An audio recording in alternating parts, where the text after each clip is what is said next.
mon petit pays, le Togo, bien sûr, il y a des choses qui se font. Et ce n'est pas d'aujourd'hui. Ça a commencé. Le plan d'urbanisme de Lomé, le schéma directeur de Lomé, ces deux plans-là ont déjà une vie. Il s'agit de parler de ce qu'on a fait qui ne va pas. Ce qu'on a fait qui va bien, tout le monde le voit. Et moi, je parlerai des urgences. C'est-à-dire que qu'est-ce qui presse, qu'est-ce qui est urgent pour les Togolais aujourd'hui dans leur ville, de Lomé, dans les villes de l'intérieur. Vous me posez cette question, nous sommes au bord de la mer. Je vais commencer par là. Nous sommes au bord de la mer et je jette un coup d'œil et je vois les constructions. Je vois certains qui sont à peine à 50 mètres de la mer. Et l'urgence pour nous, c'est que on arrête de laisser construire les gens, sachant très bien que la mer avance à une vitesse telle que ces messieurs qui construisent au bord de la mer ne peuvent jamais avoir les moyens de bloquer l'érosion de la côte qui va envahir tous les peines. Surtout quand on n'a pas de moyens, il ne faut pas investir dans des cadres où on sait très bien qu'il n'y aura pas de pérennité. Bon, donc cette urgence-là, c'est au niveau de l'État de prendre ses responsabilités, de bloquer. Regardez, cette voie a une dimension peut-être de 70 mètres. Elle est rétrécie au fur et à mesure que nous avançons. Elle devient large un peu plus loin. Mais c'est aussi la même chose.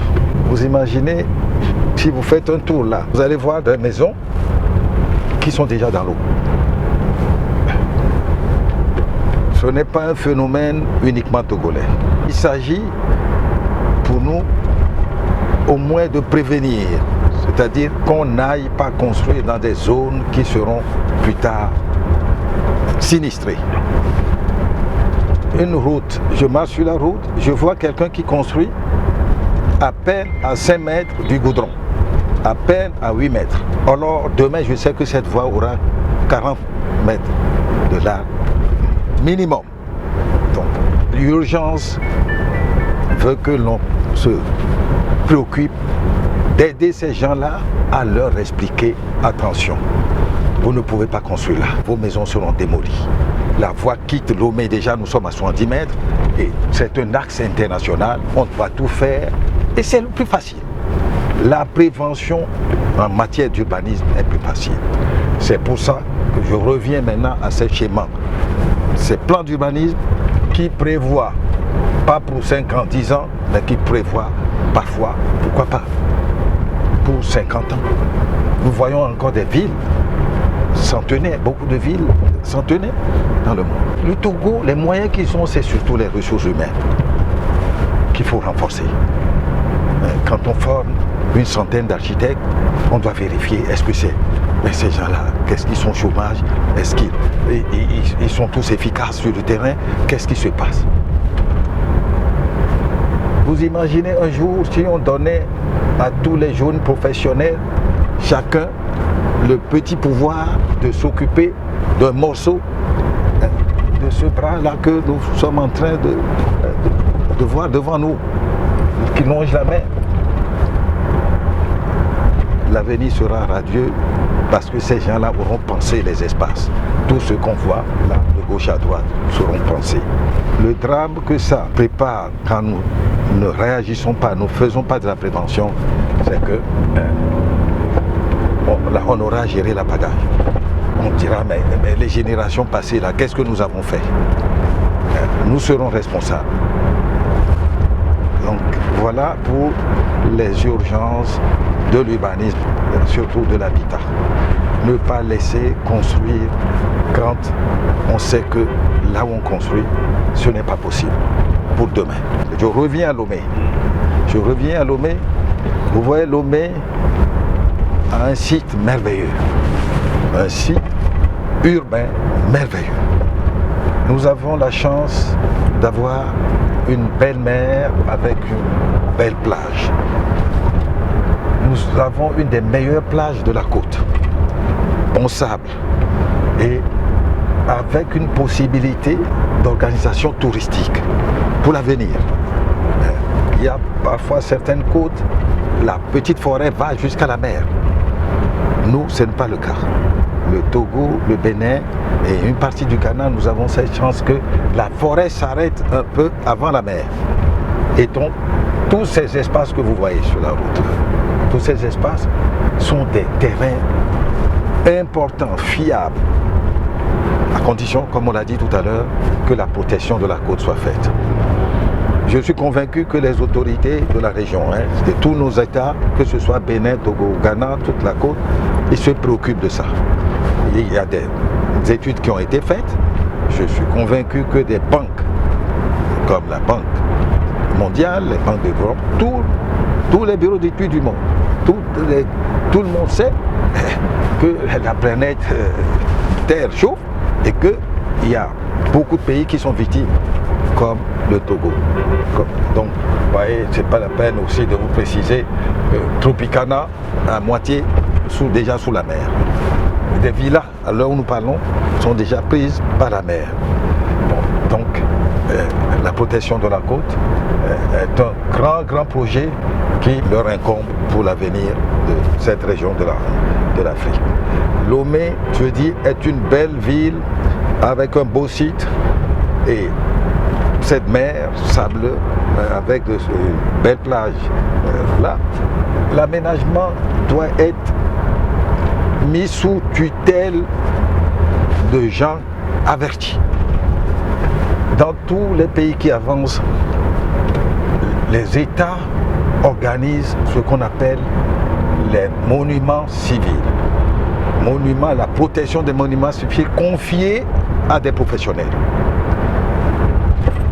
Si ce n'est qu'à moi, toute la plage de Lomé serait classée monument. C'est-à-dire, elle est belle, on ne peut pas se lever et aller construire sur cette plage si le projet n'a pas un caractère d'intérêt national. Ça veut dire, rien ne peut se faire privé, collé à la mer. Dans beaucoup de villes, cela se fait. Mais celui qui construit au bord de la mer, ça lui coûte très cher.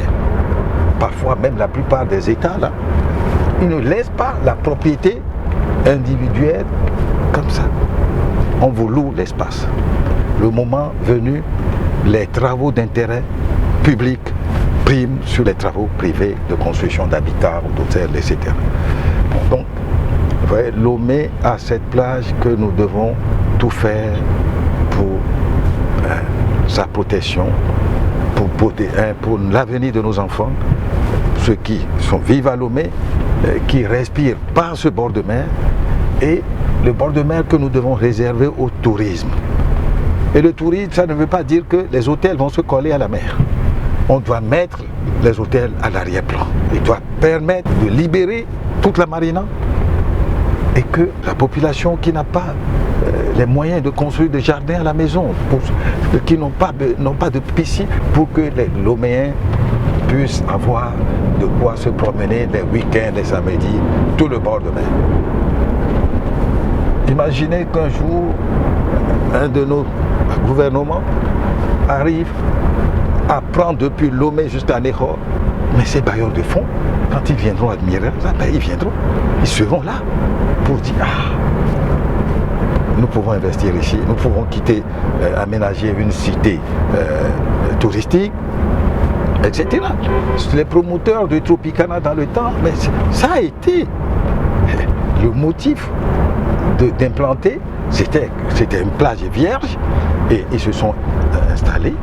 Et l'idéal, je le répète, aujourd'hui, c'est de faire en sorte que toute cette côte-là soit aménagée. C'est-à-dire, on ne se lève pas, on ne vend pas. Et les zones non édificantes, ce sont ces zones-là qui sont d'intérêt public et qui doivent être absolument protégées. Voilà pour Lomé. Et la nature pour l'urbaniste que je suis, la hauteur des bâtiments doit partir de zéro, de la mer, pour monter au plus à plus vers l'intérieur. De façon que ceux qui sont immédiatement collés au bord de la mer ne cache pas la vue à tout ce qui est à l'arrière-plan de la ville. Ça, pour le moment, nous n'avons pas précisé cela. Au niveau de nos schémas directeurs, c'est des choses qui doivent accompagner les gestionnaires de notre ville. C'est-à-dire quand on nous demande des permis de construire, ces permis-là doivent tenir compte du fait que quand vous êtes collé à la route nationale, vous ne devez pas faire un gratte-ciel qui cache la vue à ceux qui sont derrière. Par contre, progressivement, les hauteurs peuvent être autorisées quand on va à l'intérieur. Et ceux-là aussi peuvent profiter de la mer. Maintenant, il y a l'efficacité. Comment fonctionne la ville. Et là, nous reviendrons dessus, à savoir l'assainissement. Est-ce qu'on peut construire tout ça là sans que les rues ne soient inondées, sans que, bien sûr, il y ait de part et d'autre des rues, des maisons, des baraques qu'on entretient encore. Et voilà un ensemble de choses que je peux vous évoquer.